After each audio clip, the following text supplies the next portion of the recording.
You're never going to go to one spot every year and kill a 200-inch buck. It just doesn't work that way. Constantly learning and evolving and growing and just becoming better than the average person at this thing. To me, that's a huge part of it. Just the adventure, the outdoors. It's just I couldn't live without it. You are listening to the Run the Rack Outdoors podcast, where we take an all-in, leave no doubt approach to all things adventure hunting. From the big woods to the high country. How about that? Let's learn together as we discuss with our expert guests on what it takes to be successful in the backcountry. I'm your host, Weston Homa. Let's get into it. All right, everybody, and welcome back to another episode of the Run the Rack Outdoors podcast. Really cool episode this week. I got on the creative hunter, Logan Romney. So Logan's another guy from Idaho, absolutely hunts so hard. Another young guy just out there grinding. Love to see that. So really great conversation here with Logan because we get into filming your hunts, putting stories together, and all that if you're ever interested in putting yourself out there on YouTube and stuff, filming your hunts. So we go over some good practical advice for people starting out that are interested in doing that.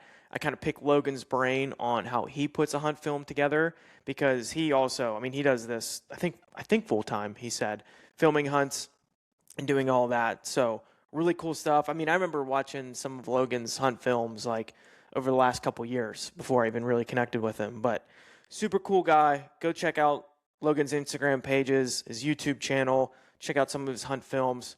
Another hardworking dude, super passionate about hunting the backcountry. And we get into hunting mule deer, his hunts from this fall. And again, just really awesome conversation with Logan. So hope you guys like this one. Other things going on. Okay, at the time this drops on Tuesday, it'll be the week of the Western Hunting Expo in Salt Lake. So if you're going to be there over the weekend, that's the 13th, 14th, 15th, I'll be there. Probably getting in late Thursday night. Friday, there is a CrossFit style workout Born Primitive and First Form is putting together. I think Elk Shape is going to be there as well, so Dan Satan. So I'm going to that. So that's early Friday morning. It's totally free. I just signed up myself. I think there was a few more spots left. They just posted about it. So if you're listening to this, go check that out. You can find it just at Born Primitive's Outdoors Instagram page, and I think First Form Outdoors page as well. But it looks like it's going to be an awesome time. I'm going to be there. We'll get in a really great workout to start the day on Friday, and then I'll just be walking around Friday and most of the day Saturday. So just saying what's up to people. If cross paths, feel free to say what's up. I just love these expos. I used to go to them back east, like TAC and stuff like that. Just really cool chopping it up with like-minded people, and that's what I love to do and talk about these things we're passionate about doing. Backcountry hunting, all the stuff. So I'll be there. Give me a shout if you're going to be there. And I'm sure I'll sneak off and get some miles in. If anybody wants to join, feel free to hit me up. So that's coming up. Speaking of running, so getting ready for the Boston Marathon. That sub 240 is the goal there. So I think it's like my first full week back from that 50K that I got that podium finish on. So I think I'm going to round out at 70 miles. I got to wrap this up, maybe get another cup of coffee because I got 20 miles on the docket this morning. Going to go bang that out. And I think at the same time here, 75 hard. What day am I on? I'm on 38. So day 38 of 75 hard. That's all going well. Platform's going well. Bunch of new first-time listeners. Got a ton of great feedback from the Cam Haynes episode. Like, I'm serious. Cam is one of the most genuine, nice guys I've ever talked to. If you haven't listened yet, that's the episode prior to this one. Go check that out. And I mentioned beginning of that episode, I'll plug it in here. I'm providing online one-on-one coaching. So I got 2 different plans you can do, but I'm catering to, obviously, getting ready for hunting season, getting in the best mountain athlete shape you can be in. I like to leverage endurance, still implementing a ton of strength training. That's what I'm putting together for the couple guys I've picked up already, which is really cool.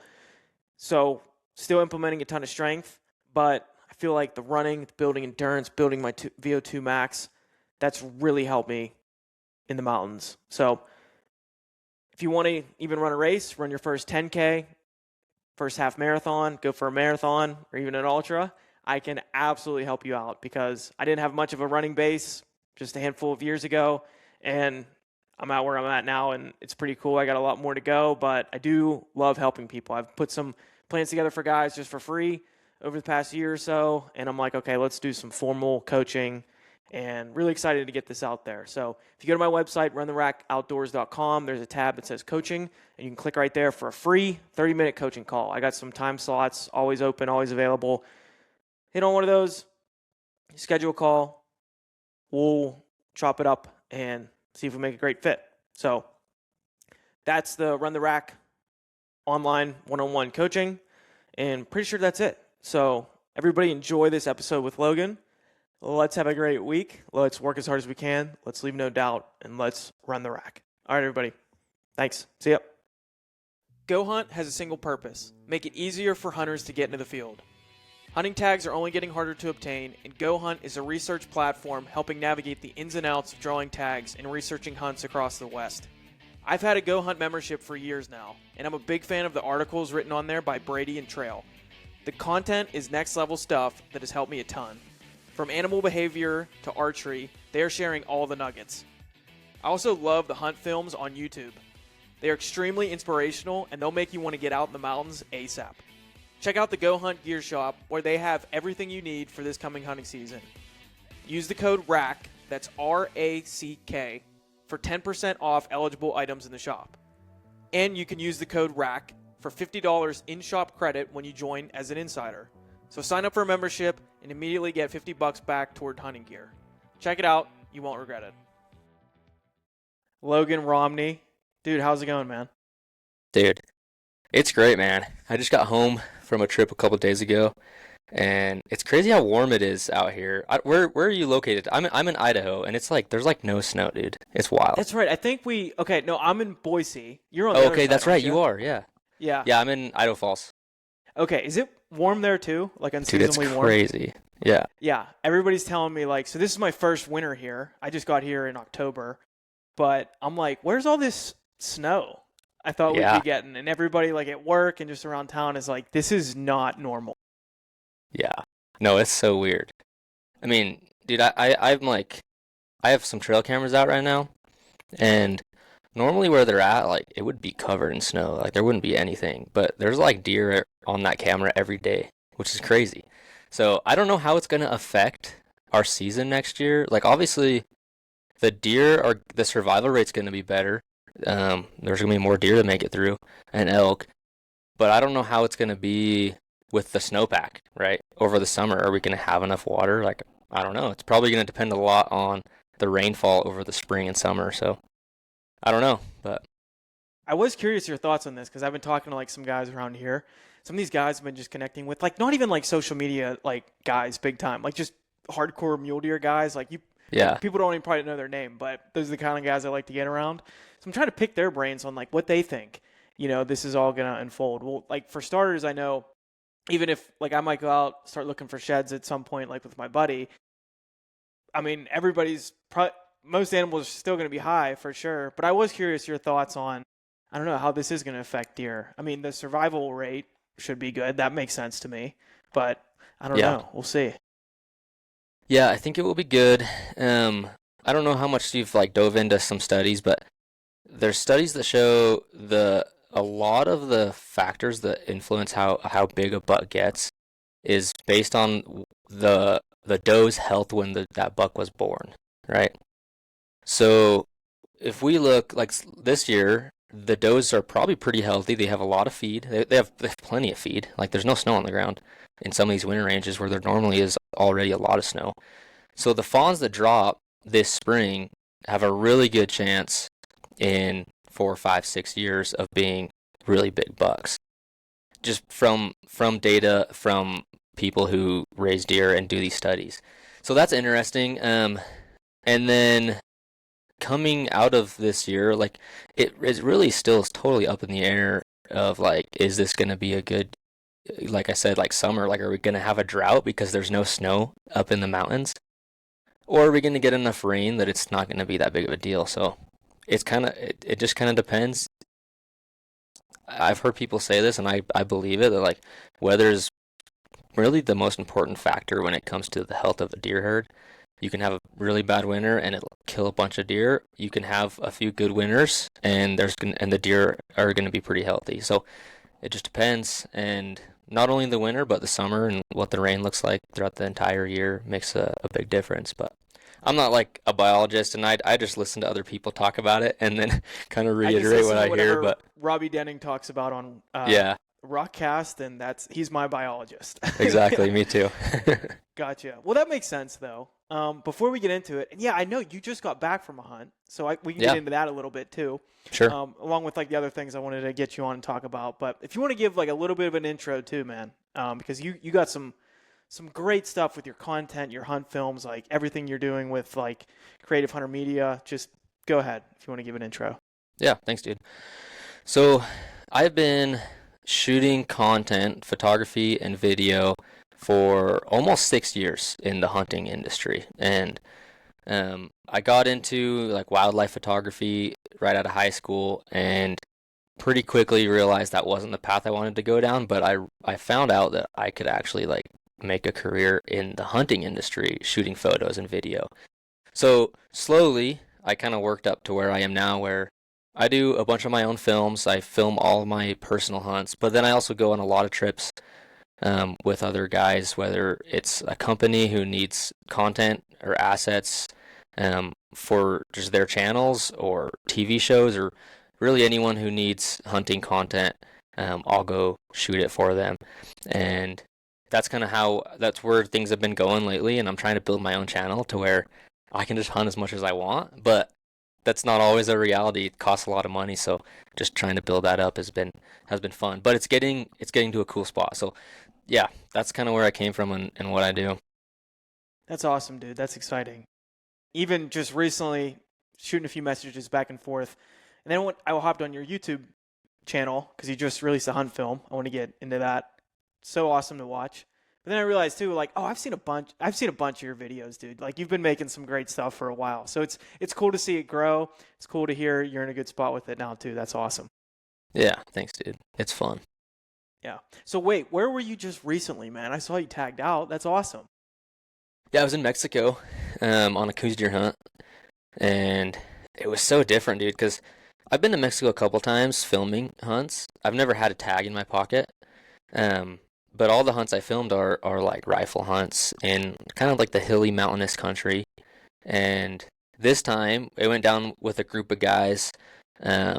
We have this thing called the Creators Camp that's kind of just starting out, and they invited me to be a part of it, which is cool. But we went down there to film a bunch of stuff. And the way that they ran it where we went is it's all flat, totally flat desert, and there's just water holes. And so they have these cameras on these water holes for months before our hunt actually starts, so we can go through all these photos and see all these bucks. And it's like, all right, I want to set that water hole because that buck comes in, but that buck might come in twice in a month during daylight, and maybe he doesn't even come in at daylight. So it's so totally different type of hunting.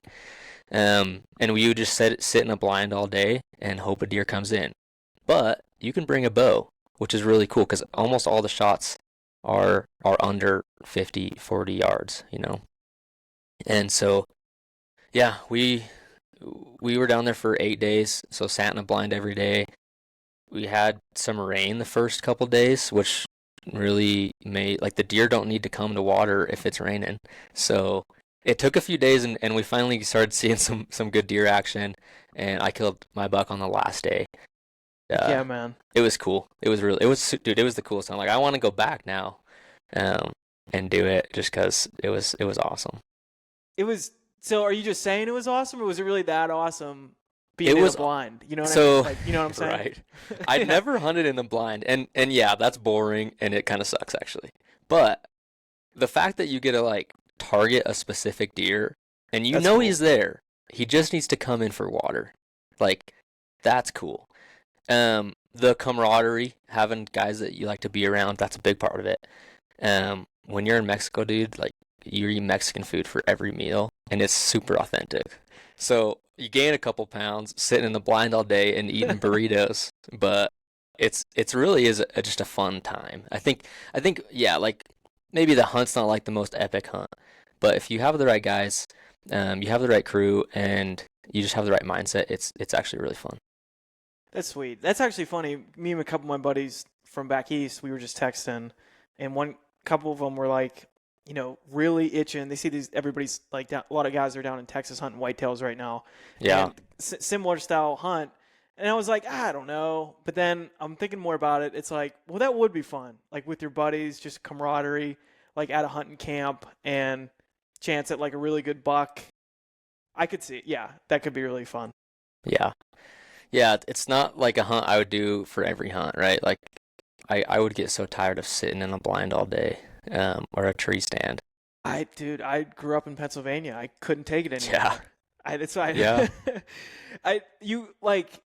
I will say though, when I was over the years before I moved, I went and hunted public land, and then when you spend all that time learning those areas, boots on the ground scouting, it makes those sits a little bit easier because it's like you put so much work in, and like you really believe, bucks coming on that scrape, and when it does come together, it is pretty, it's exciting. But I do like the yeah. mountains, man. I like to move. I know. Me too. And yeah, like I like targeting a specific deer or animal, but in the mountains sometimes that's not a thing. It's like I don't even know what I'm gonna find up in this basin. I just hope I find something good. And some of that's fun because you're like, man, I could find a giant in here. And most of the time you don't. But it's like that anticipation of maybe I will that like kind of keeps me going sometimes. Yeah, for sure. Dude, I want to get into a little bit about your passion too with Creative Hunter Media and filming these hunts and all these things. I don't know about you. When I was growing up, watching Meat Eater, Steve Rinella, the passion he had in those episodes, I really wasn't drawn to the Outdoors Channel, the Sportsman Channel, and some of the shows where it was like, I don't know, here comes 200-inch stickers over our corn and a big food plot, and that was like the hunt, the episode. I mean, whatever. That's what people want to do. Like, that's cool. But I think you kind of get where I'm saying, where it was like, those Meat Eater episodes, the passion, the adventure, the storytelling. Like, I loved all that. So I just started filming my hunts with my YouTube channel, kind of starting this platform, and I've really enjoyed it. Definitely takes a lot of work to self-film, and I've never really filmed anyone like you, but kind of want to hear your backstory with that. Like, when did you decide to pick up the camera, and how did all that start? Yeah.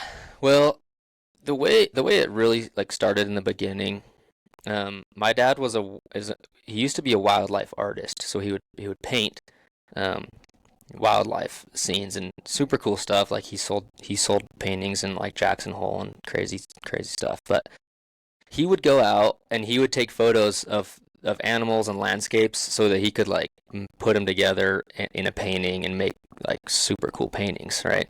Um, and I would go with him as a kid, and we would go to like Teton National Park and Yellowstone and Banff and all these cool places, and take photos of like bears and elk and deer and like these just awesome stuff. And I thought it was the coolest thing. And I kind of carried a camera around a little bit, but it was just like I was just there for fun, right? And then I was graduating high school in 2020, and that's when COVID hit hard. And for we got school was canceled for like the last 3 months of school. And so like they're like, all right, everyone's basically graduating, like, like you don't come back to school. So I was like, cool, I'm gonna buy a camera and I'm gonna go like shoot wildlife and live out of my car for the summer. So that's what I did. How old are you So now? I'm 24 or 23. I'll be 24 in a month. Oh, okay. So you're saying school, that's high school. Okay. So I Gotcha. was graduating high school. Yeah. Gotcha. And they're like and yeah, they're like, all right, no more school, right? Like there's COVID, so we didn't have to go in for school. So I just lived out of my car, dude, and went and like shot photos. And at the time I Sick. was like, this is the coolest thing. Like I'm taking all these cool photos. And I was totally just learning, right? Like how to use my camera, how like trying to figure out some of the industry stuff. And I started meeting a lot of guys, or a few guys who did full-time wildlife photography. And I just realized that like that wasn't the lifestyle I really wanted. None of these guys had kids and family. Like they were just living on the road, and I wanted a family. I wanted to be able to settle down somewhere. Um, and maybe I could have made it work, but I was just like, man, this just isn't really what I want. And I started going to college, um, and I learned about this guy named Stephen Drake. And Yeah, you dude. probably know Stephen Drake. Yeah, I don't know him personally, but Yeah, following his stuff, dude, yeah, love it. yeah. So I learned about this guy. I'm like, wait, you can like take photos and like make a living in like hunting? Like this is the coolest thing.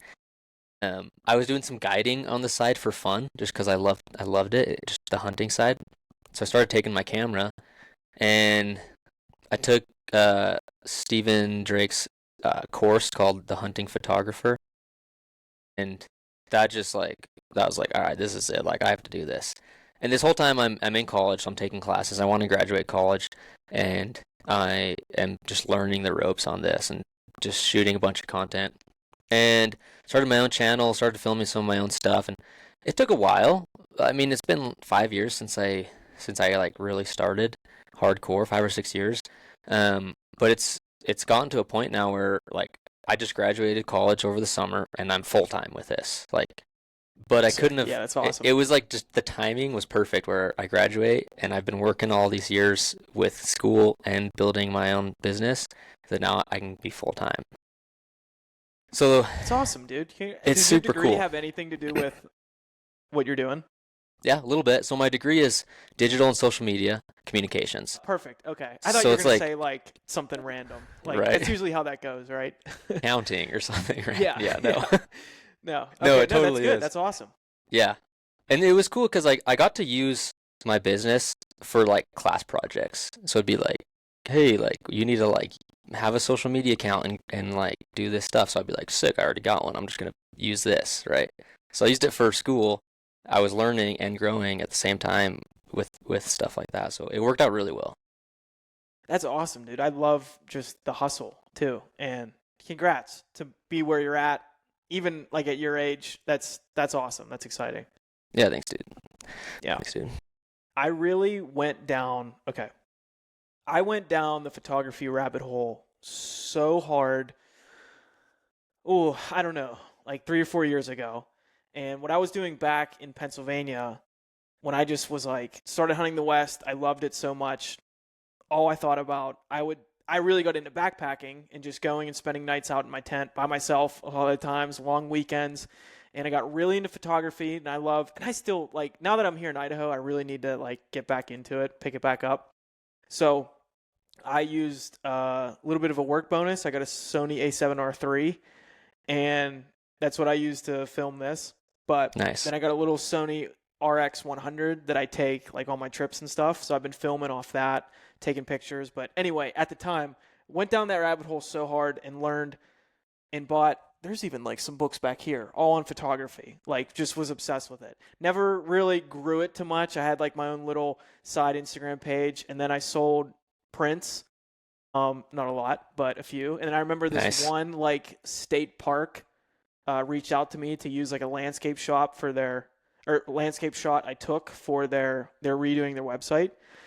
And I thought like you would have thought I'd hit the lottery. I was like, I got paid to do something I enjoy. This is insane. I think they gave me like $20, but like Yeah. it was awesome. So I feel like it's exciting. I went down, like I said, the rabbit hole real hard.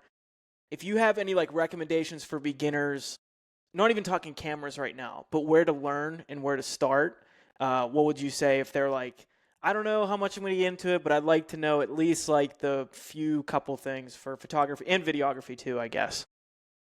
Yeah. Dude, the easiest answer to give, which honestly is probably the best answer, is like YouTube. YouTube, dude, like, man, I consume so much, and I still do, YouTube content, not in the hunting industry, just in like photography and video, right? There's a lot of great content out there, and there's more and more every day. Like so many people, it's like such a niche thing that people are teaching. Um, that's a big place. When it comes to like hunting specifically, There's not a ton of people like doing a ton of like teaching. There's a few. I try to do as much as I can. I mean, I have my podcast, which some episodes are really focused on the creative side of things and building all that. Um, but there's other places. Stephen Drake has his course. It costs some money, but if you're serious about it, it's a good route to go. Um, but yeah, I mean, dude, honestly, like I'm saying, like YouTube is the biggest place where you can get free content that will teach you everything you need to know, no matter what industry you're in. At the time, I probably watched every single video. You probably know the channel, Peter McKinnon. Every Absolutely, dude. single like Absolutely. whatever base, it was like something basics or like something Yeah. every like how to. I've watched all of them. Yeah. Me too. Dude, I was on a total binge of Peter McKinnon, Matty Hapoya, like all these guys doing that stuff. So, And I remember too listening to this was back when Aaron Snyder worked at Kafaru. He's a really like talented photographer, and he put out a hmm bunch of episodes on there. And that's what's cool about podcasts. You can go back and like binge them. So yeah. I don't know if people are listening. Aaron Snyder taught me a lot about photography and stuff too. I'm not saying I'm a pro like Logan, but if you're just looking for a place to start, and then just like and again, I'm talking photography. I don't know much more about videography. Not that I know a ton about photos, but just learning like the rules, the good rules of thumb, like the rule of thirds, hmm knowing ISO, shutter speed, and uh, your Aperture. aperture, your Yeah. f-stop, yeah, just things like that, and then just starting to. And the biggest tip I got too is like just keep shooting stuff, like Yeah. take thousands of photos, videos. Like I had my one buddy reach out to, he's like, "What do you do to like edit your videos?" I was like, "I use CapCut and whatever." And I was like, just start making stuff, like, Yeah. and you'll kind of feel, because it's weird too, man. It's also like, it's like a skill. The more you do it, you're gonna get better at it. But it's also like an art. So it's like there are no rules, and my brain is so like, is that right brain? Like 2 + 2 is 4, and that's it. But hmm like, it's like with these things, there's rules, yes, but it's also like art. So it's like, do your thing. So I don't know. I'm rambling there, but those are the kind of the couple things that I look back on and learned when I started. Yeah. Yeah, for sure. Dude, I don't even remember like how many times it took me to go film a hunt, come back, edit it, realize it's trash and I need to film a different or film more stuff, And then you go back and film another one and then eventually you get it, right? But like it just takes those reps. And same with photography, like when I was first doing it, like I would take my camera out every single day and I would go shoot photos of whatever. Shooting bows. I'd go out and like shoot wildlife photos close to town. There's like owls or like places where you can find deer, and I would literally be using my camera every day. And I think that like that was the time where I like really figured it out because I was just from a perspective of like getting better with the camera. Like I can close my eyes now and use my camera and change all the settings, and I know where every single like button is, right? Just because I have the reps. And and the same with like the creative side of it and like get taking better photos is just the more reps you have, the more you do it, the better you get. It's just how life works, honestly, like with That's it. anything.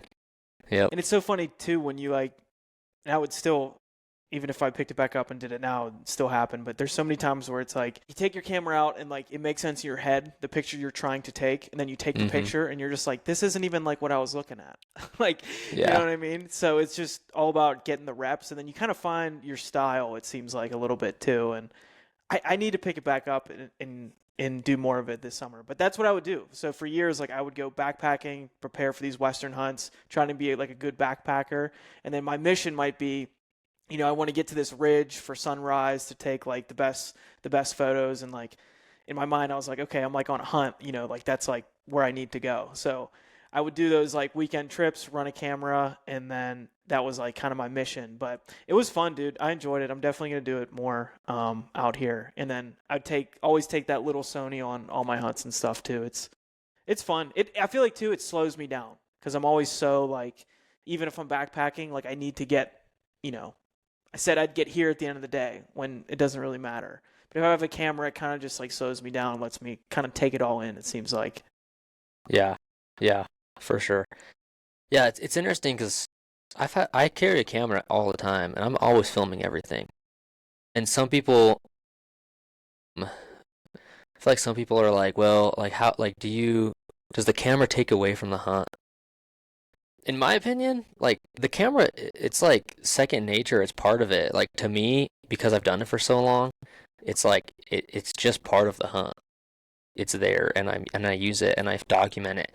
And then you get back from the hunt, and you have all these memories, whether it's photos or video, and I can show those to my kids someday. I can share that with people. I can look back. I'll go and like watch my own videos from years ago just to be like, oh, that was such a cool trip, you know? And that's worth it. That's so worth it because you forget so easily uh, just those little things that happen on a hunt or a trip. And when you can watch them back again or see them again through photos or video or whatever that is, like it's so cool. It's so worth it to do that. Even if it does maybe take away a little bit from the hunt, like to me, that's so worth it to be able to have that. Hey, everybody, real quick. If you're listening to this episode on Spotify, please go ahead to the top of the page and leave a star rating. If you're listening to this on Apple Podcasts, you can leave a star rating and a review if you'd like. If you really like this episode, please share it with a friend, throw it up on your Instagram story, share it that way. Any sort of share or review really helps grow the show. Really appreciate it. All right, we'll get back to it. Dude, I'm already I put out my Colorado mule deer I shot this year with my bow. I put that up a couple weeks ago, and then I just finished. So we're recording now. By the time this drops, my other one's gonna come out. So as soon as I moved here to Idaho, man, I shot a buck like the first weekend. Nice. It was crazy. Put that story together because I tie in like the whole move and everything, and then it all coming together. I was happy with how it came out, but that'll be out by the time this drops. And already, only a few months later, I'm looking back at the raw footage, and I'm just like, oh, it's like I feel like I forgot all about that. And then I have my hunts from last year and whatever 2024, whatever if that's last year or the year before. Um, I've always thought too, I wish I'd done this sooner, and that's been my mindset too. It's cool if one gets a little bit more popular. It's funny, my one hunt where I actually don't kill anything, it was Idaho here in 2024, has 23,000 views. It's like my most Yeah. viewed like hunt, and it like blew up. And I have 600 subscribers. So the one where I don't kill like blows up, but I just like, the story resonated with people, and like that's what's cool. But anyway, it's just cool to put something together. I try not to tie too much to like how well it does, because at the end of the day, it's Sure. like it's what I like. And like you said, at the end of the day, how cool is that? You're gonna have your hunts you can look back on for years, show your kids. And I don't know. I feel like some people I talk to, it sounds like they're interested in like getting into it a little bit. Like just start it. Start your own YouTube channel. If Yeah. film a little bit. Like it's so cool to look back and like maybe it's just you and your mom that's gonna like the video. Who cares? Yeah, exactly. Yeah. I wanted to get into next part here though. I wanted to ask you this question. When you go into a hunt that you're filming and you want to tell a good story, maybe it's just for you. I know this is kind of your business as well, but when you're going about putting a hunt film together, how conscious are of you are how conscious are you of the storyline that you kind of want to tell before the hunt even happens, or do you kind of just film everything and then let the story tell itself and then put it together at the end? Does that kind of make sense? Absolutely. Yeah. Yeah. I know exactly what you're saying. Yeah, I've done a couple different things, and it's kind of always changing how I go about it. Because I mean, yeah, like you go on a hunt, you can't.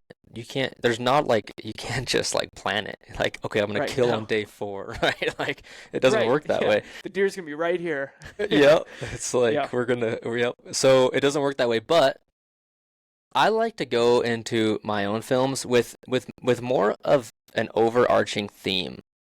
So, for example, I killed a buck this year in Idaho, and my goal for the film in general is showing people that like just because we like people talk about the good old days as like the 1960s, 70s, 80s were like the mega days for mule deer.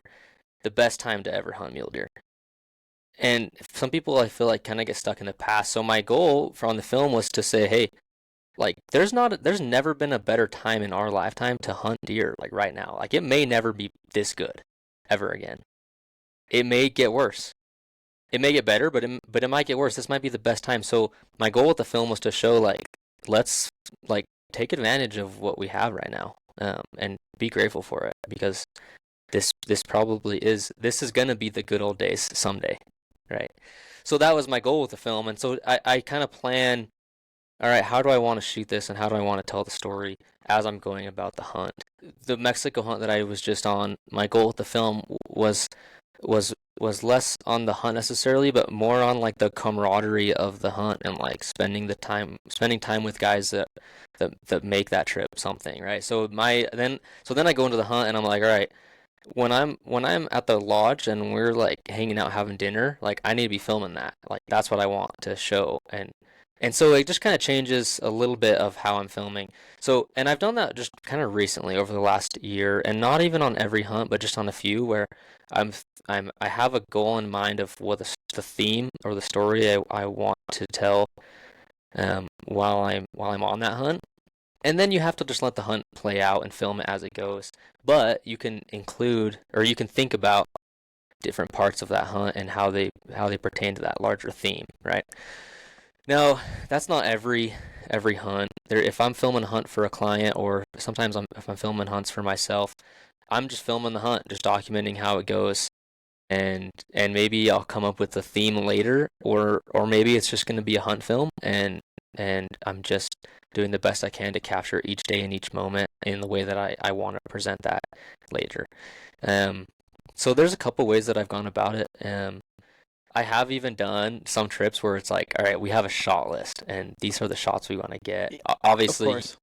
there's flexibility within the hunt, but like, all right, we want like these specific shots for the cinematography on this film, and usually that's if we have a couple guys shooting, and it's more of a bigger budget and something. But um, yeah, I guess I hope that answered your question. There's a few different ways that I go about it. No, that totally makes sense because it also kind of depends on the situation a little bit, but totally makes sense. And you know what's kind of like an ancillary benefit too, and I can just only speak on like filming myself.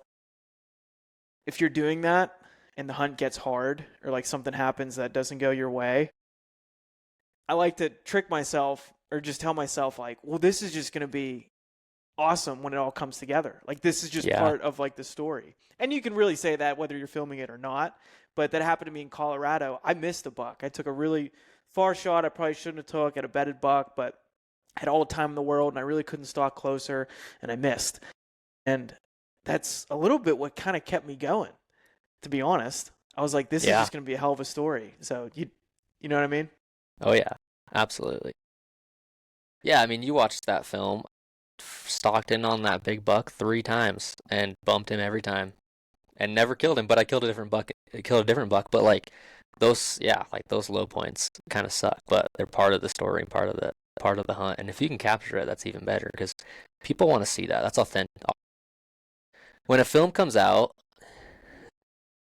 I've filmed films before where I didn't edit anything. I was just the camera guy, and then the edit comes back and they like cut out a bunch of stuff. I was like, man, that would have made the story even just so much better if they would have just included this and that. And sometimes there's time restrictions, and I get it if you're doing like TV shows, but that's the problem with like TV is you don't get to show some of those highs and lows. It's just all the highs and then the kill, and then like that's all you get.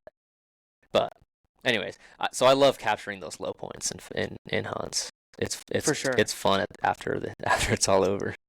That's gonna be frustrating when it comes back and things are edited out because it's like in your head, like that's something you put together, that's the story. And I'm just thinking of, dude, I read this like really interesting book. Like I don't know what's going on with me the last few years, but just kind of leaning into like the more art side of myself. So I read Rick Rubin's book. It's called The Creative Act, and he has like all these things. Like he's worked with like famous artists and like musicians and stuff, and he was a producer, but he talks all about just, your art, your craft. It goes against like everything he kind of says in there because it's like if you're putting a hunt film together and you're looking at it like your art, that video could be 5 minutes, it could be 90 minutes. Like, it Mm-hmm. doesn't matter. Like, it's the art. So when you said that, that made me think of that. But that's a really good book. I recommend people if like they're trying to lean into like, how do I become more creative? I don't know. I think it's a really interesting way to think about it. That's cool. Yeah, I should read that. That'd be cool. Yeah, it's really neat. I think it took him like he just wrote it like over years, but it's just a really interesting way to think about like that's how I was tying to it the whole thing because it was kind of I remember I read it when I was kind of launching this podcast too and I'm like I really want to do this but like what is this to me?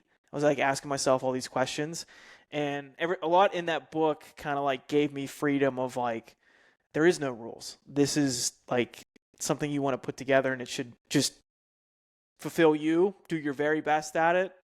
Whatever like so when I record an episode or make a YouTube video, it's like do your very best, hit post, and then outcomes are the outcomes. Like that's it. Mm-hmm. And then in service to your next episode or video, finish the one you're working on. I tell myself that all the time. That keeps me going because it's like that's my motivation to get something done. It's in service to like the next piece of art or creative content, whatever you want to think. That needs to like come alive. So it's like finish your one you're on. So I don't know. Things like that from the book. It's really neat. Cool. Yeah. Yeah. Anyway, rabbit hole there. But wanted to get into that film too. So you just dropped this hunt film of that buck. And if people haven't watched it yet, I mean this might be out in like 2 weeks, so you just dropped it the other day. But if people haven't watched it yet, can you give an overview of that hunt, that deer? I kind of want to hear too, like, is this a piece you've scouted before? All that. So it's really good if people want to go check it out. Yeah. Thanks, man. Yeah. So I love mule deer hunting. That's like my favorite thing, right? I mean, I grew up hunting mule deer, and I started getting into like really hardcore archery hunting mule deer in early season, about 3 years ago. And right off the bat, I started filming them, and so for the last 3 years, I've made a film on these high country mule deer hunts. And that first year, I didn't kill a buck. Second year, I killed a buck, and then this last year, I killed a buck. So 2 bucks out of 3 is pretty dang good. But each hunt has gone over 10 days. Some of them like 11 to 12, 13, 14 days. So it's not for lack of effort. That high country mule deer, so I did that this year in Colorado. Yeah. I mean, to go 2 for 3, I mean, you're way above, you're in the Hall of Fame with those numbers. I think a lot of the units when I was looking at in Colorado, it's like a 10% across the board. Oh, yeah. No antler restriction. Yeah, it's a tough hunt. I loved it though. Honestly, that was the first time I went and I did kill one, and I know I'm like nice. That's very, cool. Thankful for that, but it's so tough, man. Yeah. It is tough. But I love it, like I said, and yeah, I scout as much as I can over the summer to try and find a big buck. And 2 years ago, I found a buck during the season, and we called him Sticker because he had a cheater off one side, and he was just a good like 4-point, probably like mid 170s buck. And we hunted him. One time my camera guy was like 40 yards away from him, and I was down the hill and couldn't even see the buck. And that's just how it worked out. And then this year, or I guess 2025, I found him scouting again, in the same basin. Now he had 2 cheaters on one side, so we upgraded his name from Sticker to Stickers because he just got bigger, and he was a little bit bigger framed. And I was like, dude, we have some history with this buck. Like, we got to kill this buck. And when people watch the film, they'll see just kind of how the hunt went. But hunted this buck for a few days, and I was pretty committed to killing him, and just didn't work out. Right, just kind of how it goes. It's tough, man. Especially where some of these bucks live. They're so smart. Like, they're bedded in places where the thermals are like not super consistent, right? Like, you might get above them in the middle of the day when the thermal should be pushing straight up, and then that wind switches, and it swirls all the time, and they just know what they're doing, right?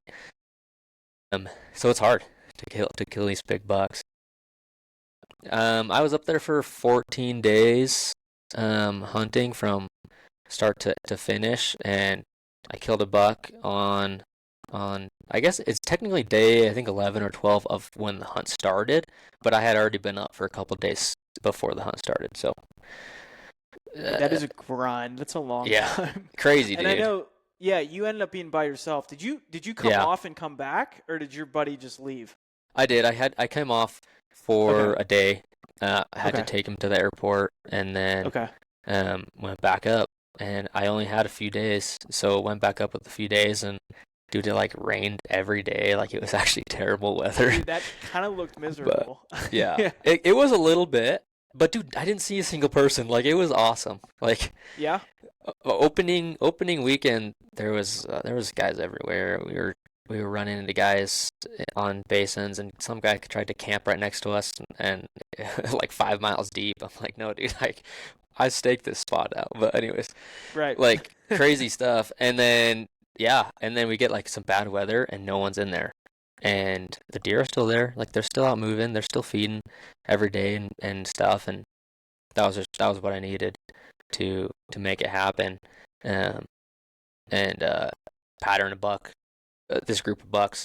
I watched them do the same thing for a couple days in a row, so I knew kind of roughly what they were gonna do, and so slipped in with a good wind and got an arrow in one. So Yeah. So, okay. So you said you saw him, group of bucks for a couple of days. Were you intentionally being patient? Like, I got a couple of days here, or was it like, I just don't have a play?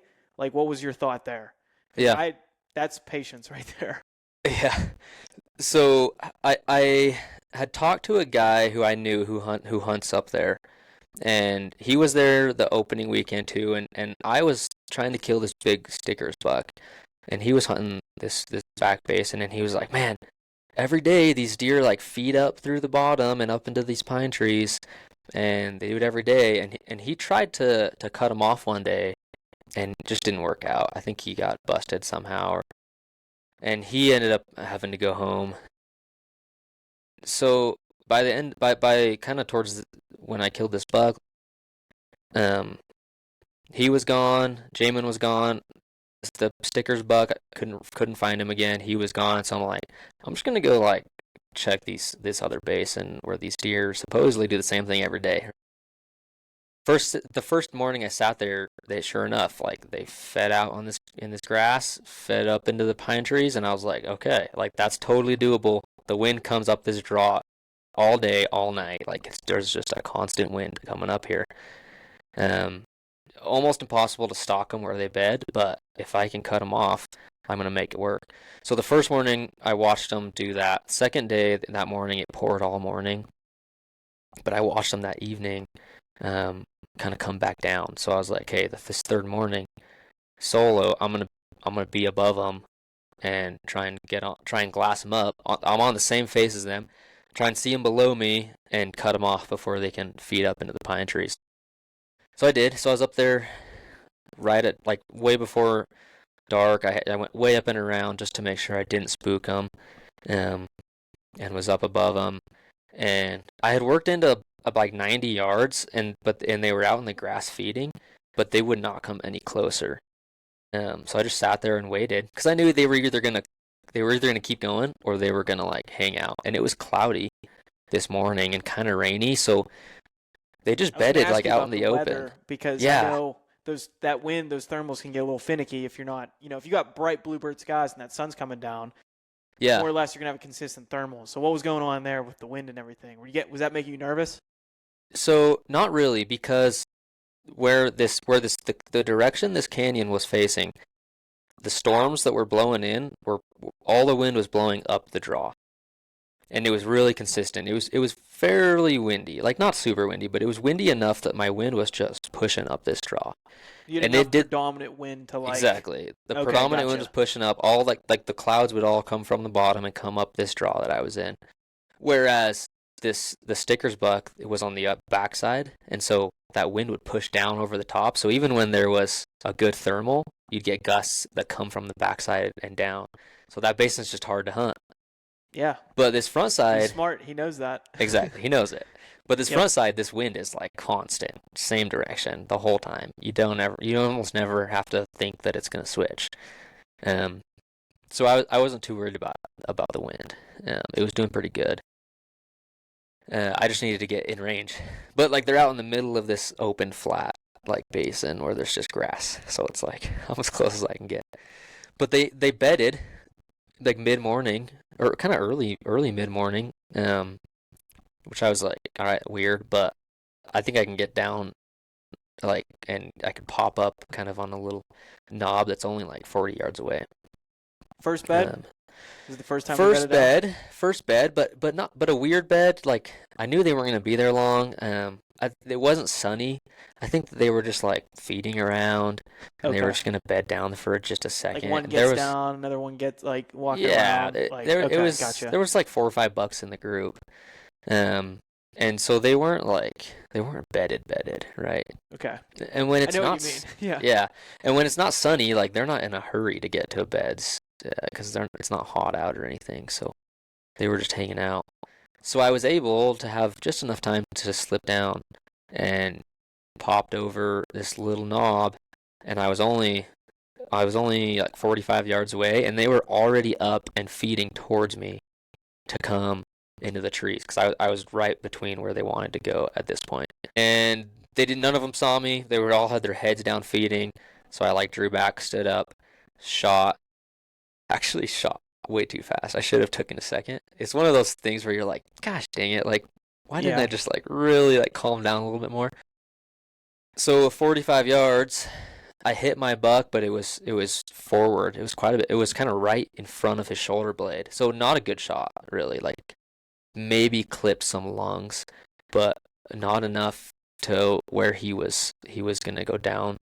Um, he made it a couple hundred yards, and I was watching him, and he'd lost enough blood that he was pretty like weary. He had to bed down, and then he would get up and keep moving, and then he'd bed down again, and I watched him kind of go over this ridge, and that sucked. So I'm sitting there because this buck just 200 yards away from me just like disappeared. And I'm like, crap. I'm like, that's terrible. Um, but I was like, well, But you okay. got him Like on we got, video going away. He looked like. yeah. Well, I know, right? He looked like he was super sick. So I I made it up above him in the basin he went into. Didn't see him. Ended up going down and getting his blood trail, and I trailed him over two more little ridges. And I popped up on one ridge, and I spotted him with four other bucks, and he was bedded, and he was just like he was sick. He would put his head down and then pick it up and put it down for a couple minutes and then pick it up, and I was like, he's got to die, right? Like and I can't stalk them. They're kind of in this little like opening where I can't get in on them, and I was just waiting for a couple hours, and he just wouldn't die. And all these bucks would just kind of like feed and bed and feed and bed. And eventually, these other bucks ended up getting up and walking away because the sun was coming out. And my buck was bedded, and he got up to try and follow these other bucks, but he made it like 10 yards and he like collapsed. So I'm like, gosh, like why is he not dead yet? Come on. And he got up again and he walked up about 20 yards up the hill and bedded under this pine tree. And there was a little 2-point buck that just was stuck with him the entire time, wouldn't leave his side. And that 2-point buck bedded right next to him. And it was in a good enough spot. I could work way up and around above these cliffs and drop down through the cliffs and get a shot on him. And yeah, I think by the time I shot him was probably like 5 or 6 in the evening. And from my first shot, which was at like, I don't know, maybe 9 o'clock, 9:30 in the morning. God, dude, that's a So long it was a day. long time from the first shot till I finally was able to get close enough to put another arrow in him. And then I just sunk. I mean, first shot I missed him. He jumped out of his bed, shot again, and just like drilled him. Perfect. Double lungs. He made 80 yards and tipped over. But it was wild because I'd never. I mean, it was just cool. I was like, man, I just blood trailed this buck, waited him out, stalked him a second time, and and shot him, and it was pretty cool. Glad it worked out. Like it's easily it could have not worked out in my favor, but just I had enough experience, I guess, from this years of hunting that I was able to just make it work out. So that was cool. Oh, It for was a fun sure. hunt. Yeah, and like props to you too, because you basically did. I know that first shot wasn't the best you said, but you basically made two successful stalks on the same deer. Like that's pretty. That's some good work, and it's obviously great to get back on the same deer. And I gotta ask you though, like that whole day, like you don't know. Again, back to like telling the story. You don't know how this is gonna end during that whole time. So between that first shot and then getting back on that buck all day, talk a little bit about what's going through your mind. Are you telling yourself, keeping a positive attitude? Like, what's going through your mind through that whole day? Yeah. Um, so great question. So, I mean, after I first shot him, it was disappointing, but I knew if I just took it slow enough and was patient enough, I would turn him up again. Even if I had to like go all the way across the other side of the canyon and glass for a while, I was gonna turn him up. I was pretty confident that I would. Um, I was pretty confident that I was gonna actually be able to get him, uh, get him killed just because of the way that he was so sick and he was moving slow and bleeding. Um, but yeah, like in the back of my head, like there's always that chance where I just lose him, I never find him, and that sucks. But I was pretty sure that I was gonna find him, and once I did find him, I was like, hey, it's gonna happen now. It's like he's so sick. It's just a matter of time. Maybe it doesn't happen today, and maybe I have to come back in tomorrow and relocate him and kill him. But I was pretty confident that it was gonna work. I had a few more days to hunt. Like I could figure it out. Um, so I don't think I put a ton of pressure on myself in that way. Um, when you watch the film, I did kind of just stop filming once I went in I for the could second tell stock. you were like probably just kill mode. In my That's what I mind, I thought was when I like, watched I it. just need to kill Yeah, this buck. Yeah, yeah. exactly. I'm like, Which I'm not even gonna nobody would bring my blame you. camera. Yeah. Yeah. So exactly what I did. I was just like, I'm not gonna bring my camera. I just gotta kill him. Like he just needs to die first, and then we're good, right? I got the first shot on film. That's good enough. So that was not ideal, but that's just how it went down. That's how kind of was my mindset there. Yeah, I probably could have, and I could have filmed it with the GoPro or whatever, but I was I was just I didn't want to take the chances, right? Um, and risk having something happen with the camera or whatever and blow it. So yeah, but at the same time, it's like most of the time I can get stuff on film. Um, I'm pretty good at doing it. I don't know if I've actually missed a actual kill shot, but it's always a possibility. There's just so many factors that go into filming a hunt, especially an archery hunt. That was the first one I solo filmed, and it was crazy. But the GoPro works pretty good I was for that. going to ask you what that setup is, and people can watch the Yeah, film and like that was like a really good filmed kill shot with the bow, all that. So what is that setup? What does that look like? yeah. I just have the GoPro strapped to my head, so I'll put Okay. my head on backwards and then have the GoPro with like the head mount strap or whatever, and it's right on there. And I'll put it a little bit sideways because when you pull your bow back, your head's not straight on; it's a little turned, so you kind of adjust for it. That's Yep. just from I experience, right? I I practiced that, Yeah, thank God, before I left. Not that I still didn't get the exactly. shot on film, but I did practice it shooting at home, and I was like, oh, I got to make sure I Yeah, just had like a spot like right here. Yeah, because I filmed it, put it on my computer, practicing, but your face, it's the shot wasn't even in it. It was facing yep, that way. So that's a good tip. yeah. So that's why I got that shot. I did this year. I just bought, well, just a couple weeks ago, I bought an Insta 360. Um, so that I kind of want to figure out how to use that somehow, like have it like over the shoulder or And it's a something. 360 view. Yeah, so it's like it films 360 degrees, right? Like Okay. everything. So if you have it over your shoulder, you can have like your head and your bow and the animal and everything it's gonna be interesting, especially like stalking mule deer, because you don't want like a camera sticking above your head as you're like trying Right. to sneak. But like for elk, it probably would work fine, especially if you're in Oh timber. yeah. There's gonna be some situations where it's gonna work awesome, and so I'm curious to try that and see how that works. One of That the does things is sound. like in a state like Idaho, like you're not technically allowed to mount a camera to your bow.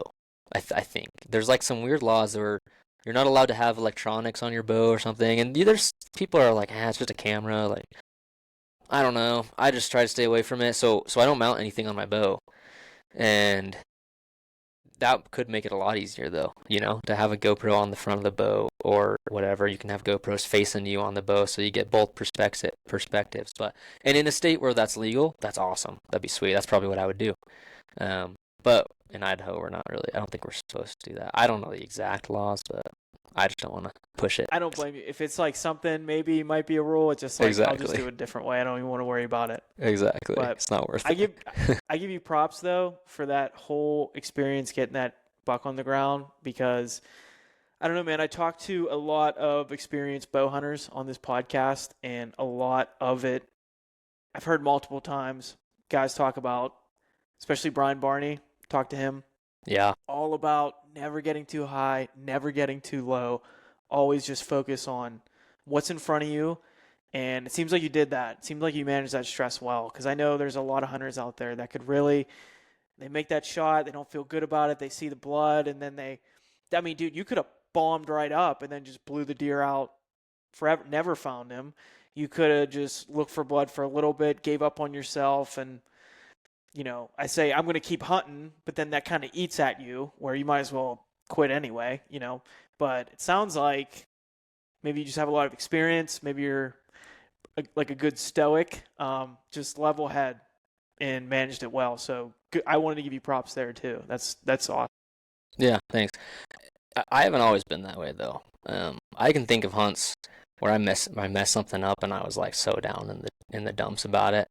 But at the same time, I've learned from that, and then I just like keep going. Right? It doesn't make me quit or stop or anything like that. But I've had hunts, and I feel like I just go through more experiences like it, and I just get better at dealing with stuff. Because just stuff happens. Like you lose an animal, it happens. You don't want to, and I haven't lost a lot of animals, but it's like, man, it's part of hunting. Um, but when you can control something, it's just like you gotta just take the right steps to work it as much in your favor as you can. And yeah, I mean, I've just learned it over the years of figuring it all out. But Yeah, makes sense. So when you then walked up on this buck, can you talk a little bit about what's going through your mind there? Did you feel like too you told the story you wanted to tell, all those things? So, and was this your best buck to date? At least your best archery buck? it's close. I've only killed two bucks with my bow. They're about the same Oh, okay, size, so gotcha. super close to the same size. I don't know if it's the biggest one, but um, it's not my biggest buck ever. Even at the time, it wasn't my biggest buck. But with a bow, it's my standards are maybe a little different, right? I'm not trying to kill as big of a buck with my bow as I am with my rifle necessarily. It kind of depends on where I'm hunting and all that. But um, I was like, I mean, when I put a, I actually do a lot better at it now than I used to, but I put some pressure on myself when there's clients or there's sponsors that are like paying for a film to be released. Like a film with a kill does a lot better than a film without a kill. It's just kind of the cold hard truth. Now sometimes films do good if they don't have a kill, but in for the most part, a film with a kill does better. And so when I'm on a hunt like this, it's like I put some pressure on myself of like, man, I need to get it done. That's why some of these hunts go 10, 11, 12 to 14 days. It's just because that's what it takes sometimes. This last year, all of my deer hunts, I killed after day 11 or 12, like every time. Just it's just how many days it took, you know. And I'm okay with that. I love it because then I get to hunt more. But that's kind of it's what it takes for that. And so when I finally kill something on something like that type of hunt, that one specifically, it's just so much like pressure's off myself. Like, man, like, okay, I did it. Like, whew, it's done. And by that point, dude, I'm ready for a break, right? From hunting, even though that sounds crazy, but when you've hunted that much, it definitely takes a toll. Oh yeah, So for sure. lots of relief and just lots of like gratitude because I mean, I don't know about you, but like I'm praying every day, like Lord, like man, if this could happen, that'd be great. Obviously, like it's thy will be done, but I'd Yeah. like it to happen soon. And so there's some gratitude, and then it's just yeah, film what I need to, and then get to work, cut it up, get it back to camp. That was a long ways out. That trip, I think I was like 6 miles deep from where I shot him. So Yeah, that's a long ways poke. out of there. But Dude, good work. Good work. I really like watching your stuff. I think I don't know, people can say what they want. There's always people that maybe are against sharing things on social media, not sharing these hunts, these things we're passionate about, whatever, but to me, dude, I love it. I get so inspired from watching other people do it that it drove me to do it, drove me to that's move cool. across the country, to keep doing it, to do more of it. And I love it, man. And I can tell you have the same passion too. I can see it in your films. And I think too, I've been saying on this podcast, I've been chasing a lot of mule deer. I really want to give elk a run for their money their first year in Idaho, but Yeah. there's something about mule deer, man. I don't know what it is. What what I don't know. What do you think? What is it about mule deer for you? Dude, I don't know. It's hard to put something on it kind of because I do like elk hunting, but it just doesn't appeal like mule deer hunting does to me. To me, this might sound bad, but like I feel like it's way easier for me to go out and kill an elk with a bow or with a rifle. Like if I have a tag, I'm probably gonna fill it with an elk if I'm out there hunting. With a deer, it's just so much harder, and hold myself to a higher standard with deer. I want to kill a bigger, more mature deer, whereas with an elk, it just doesn't excite me as much. So I might not try to kill the biggest bull out there. But with deer, it's just there's so much.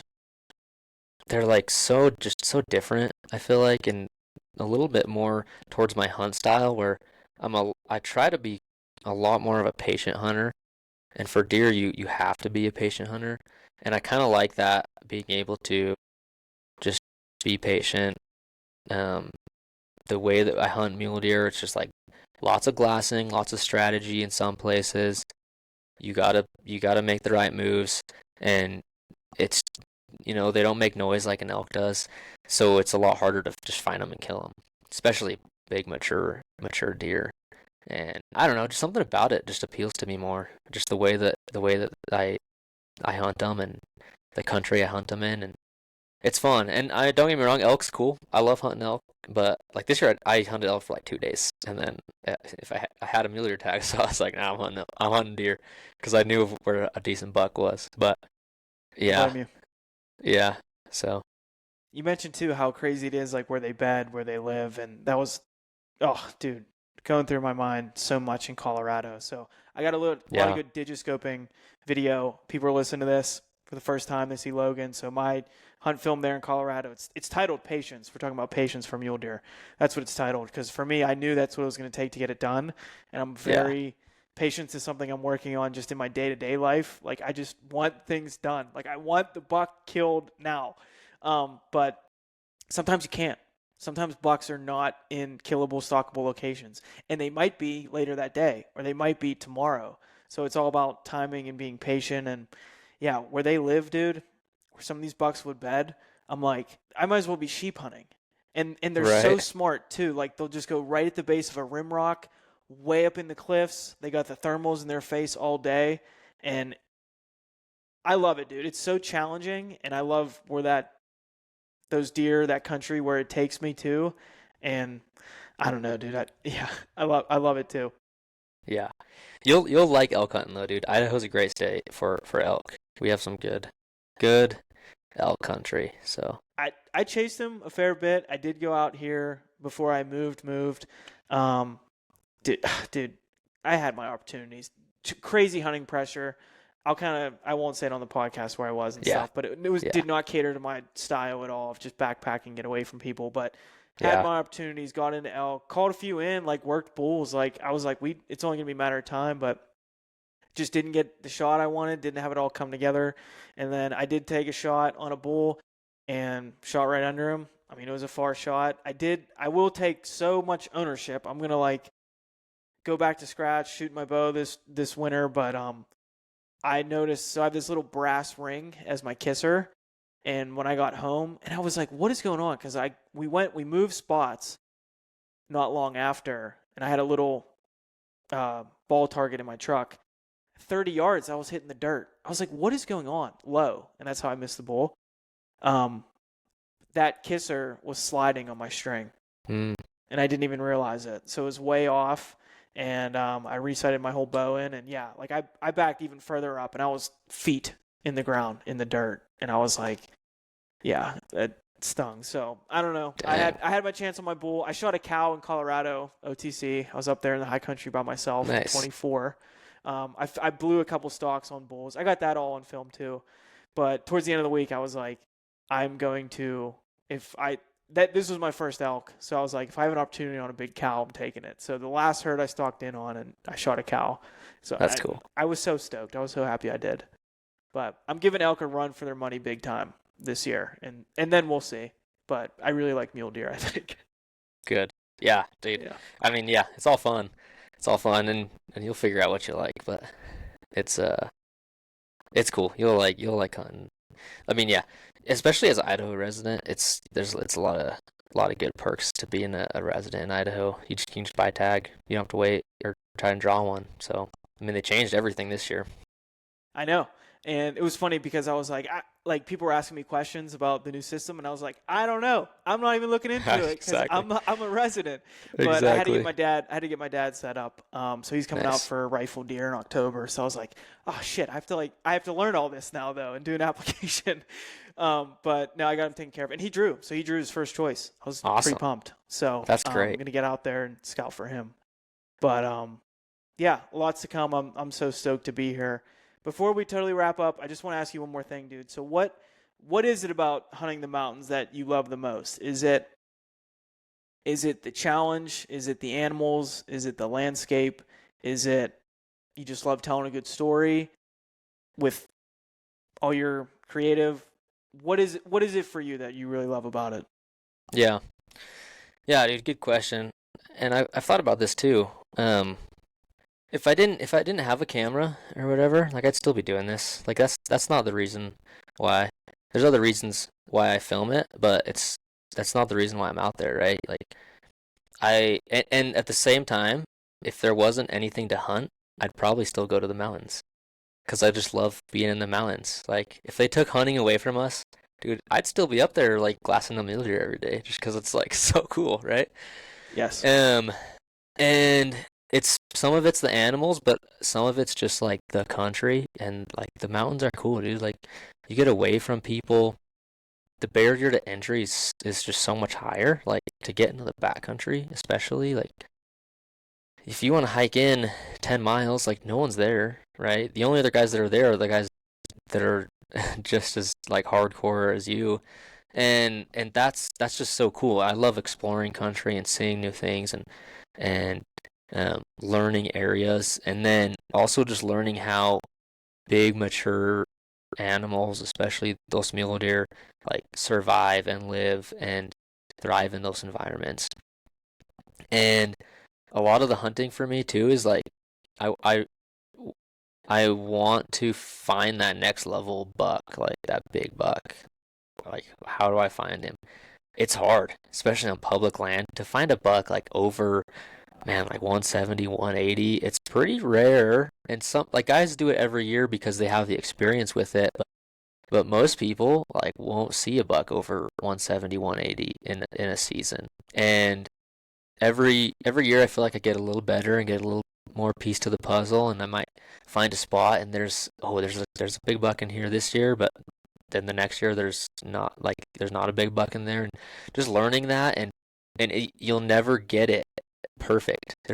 Like you'll never master it. You're never gonna go to this to one spot every year and kill a 200-inch buck. It just doesn't work that way. Um, and so to me, that's like a big part of it too. Is just constantly learning and evolving and growing, and just being becoming better than the average person at this thing of hunting, right? Um, to me, that's a huge part of it. So, yeah, man, just the adventure, the outdoors. It's just I couldn't live without it. I love the answer too, because you're talking about sounds like all the right things. Being a student, loving the mountains, and yeah, dude, I want to get. It's like I love doing this, but I also like getting better at the things I do. Like that's also fun, and I think there's no shame in being like I, want to be the best at this. Like I have the competitive edge, so I like how you threw that in there too, and that's kind of what Yeah. I don't know when I talk to people from back east and stuff. I'm just like I think a lot of people like they want to kill the bull, the big buck, and all the things, but sometimes I'm just like, and they'll shoot their bow and they'll exercise and do all that, and that's great. Like I'm all for the running and the training and stuff too. But sometimes I think like, do you love the mountains? Do you love the adventure? Do you love like I was just out on a trail run last weekend with my buddy. He's like, dude, I don't know anything about hunting. It looks awesome. I might want to get into it. But he's a big like mountaineering guy. Like he just loves summiting peaks. Like that's his thing. And he had like some awesome stories. And I'm like, that's badass. We should probably hang out again soon. So maybe I'll take him out a little bit. He said he'd take me out, let me use some of his gear. But anyway, I said like, dude, honestly, sometimes I think I'd rather take a guy like you that just has that adventurous spirit and that drive and the love of the mountains and being out there, and also know that he's comfortable. Like if shit hits the fan a little bit, um, we'll just get a bow in your hand for a little bit and a couple pieces of gear, and I think you'll be all right. Like I like your chances a little bit better than somebody that they're a little out of shape. They don't have that adventurous spirit. Like, does that make sense? Kind of like what I'm saying. Absolutely, So dude. yeah, I think the love Absolutely. of the mountains being there, that's all a huge part of it. Dude, it could really make or break a hunt when, like, if you're comfortable in the mountains, right? Dude, I love being in the mountains. Like, it's sad for me to leave on some hunts because I'm like, gosh, I just love, like, I would live up here if I could. This is great. And to me, I go on hunts with some people sometimes who are like newer to it, and I just realize like how comfortable I am in situations that most people are not comfortable. And I'm not talking like scary situation. I'm just talking like oh, it's raining or it's like cold or whatever. It's like I'm way more comfortable in those situations now just because I've been doing it for so long.